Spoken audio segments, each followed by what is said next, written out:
Hey, Ben Scher asked me to cover Heart at Midnight. Would you like me to cover a movie? There's a copy link. Just for a couple bucks. I'll cover any movie you want. Become a regular contributor to the site and to the podcast, and I'll do any movie you want. But let's talk about Heart at Midnight, in which Carol Jennifer Jason Leigh has had more than one nervous breakdown, and that immediately qualifies her to be the heroine of a female-centric giallo.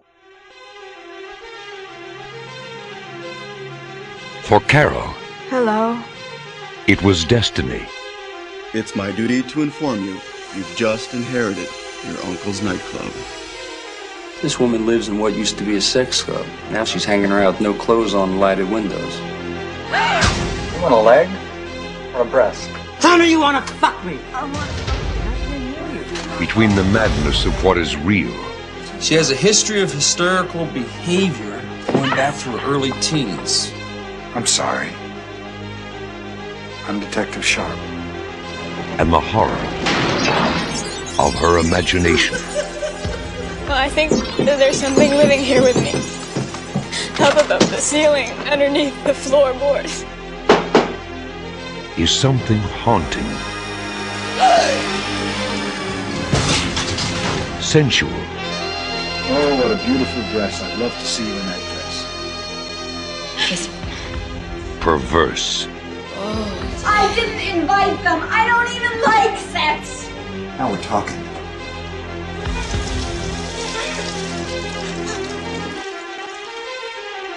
Gripping.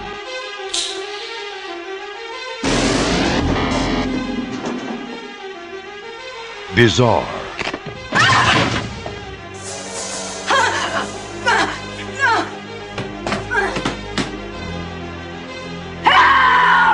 Strange. Shocking. This place makes me sick. It makes me sick. It makes me want to puke. The heart of passion. I love you, Carol. The heart of desire. The heart of madness. Heart of Midnight.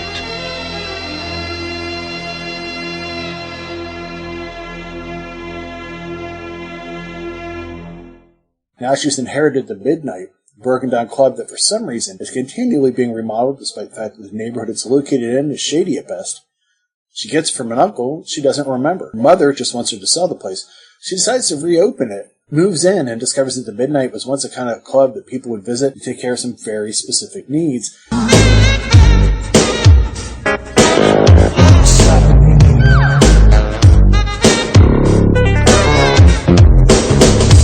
Brenda Vaccaro is her mom. Yes, Brenda Vaccaro in a sort of neo-noir, which is the same as giallo, right?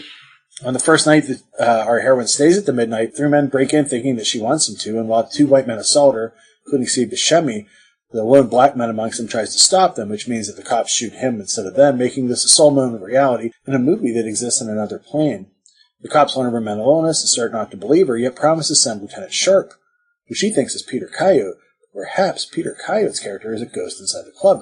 Who can say? All we know is that the real cop is soon killed by something inside the haunted bar. By the end of this, Carol starts to realize that what she's seeing is past memories and things that have happened before. Moments trapped inside these walls that she must move back to heal herself.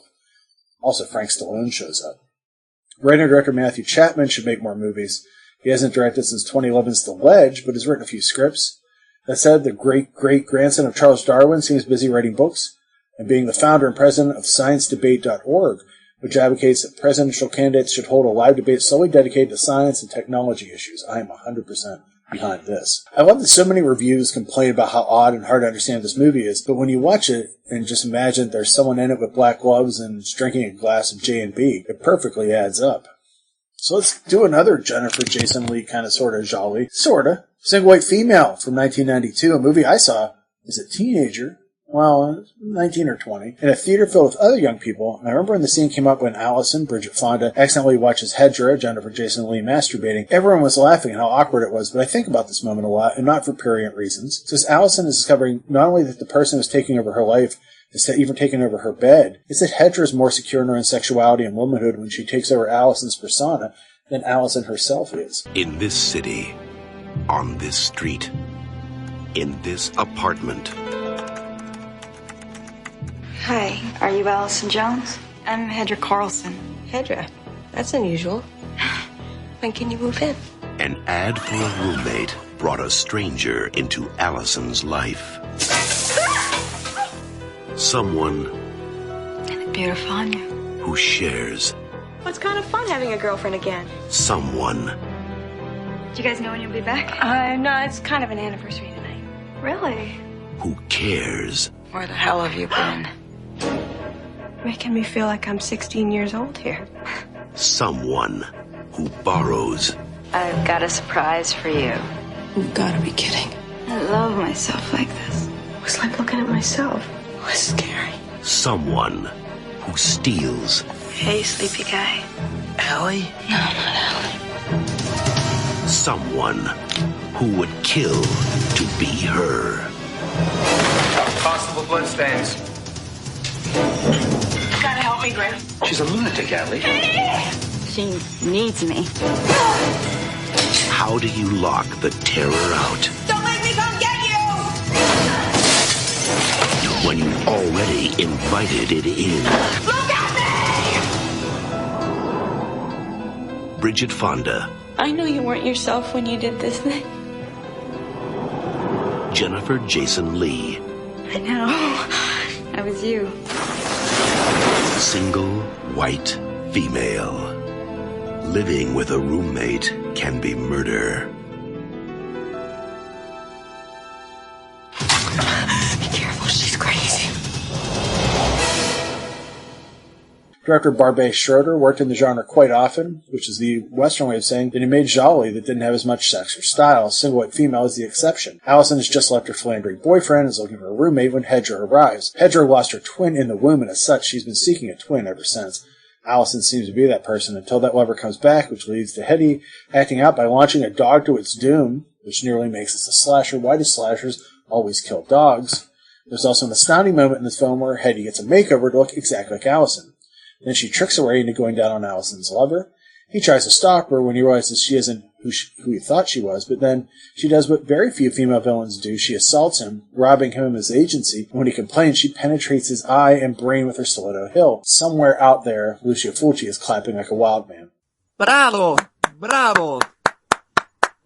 I always thought that it was strange to show how off-kilter Hetty is. They show her dancing at the vault and participating in BDSM. I love when movies are like, oh, she must be insane that she's controls her own pleasure and has safe words. Come on, people. Other than that, this movie moves toward an interesting conclusion with a tacked-on square-up reel that test audiences demanded. Damn test audiences, damn square-up reels. Anyway, it's BNS About Movies. Thanks for listening. You can reach out to me at bnsaboutmovies@gmail.com. Don't forget, I'll do any movie that you want. You're not even within reason. You pick it, I'll do it. Thanks for listening.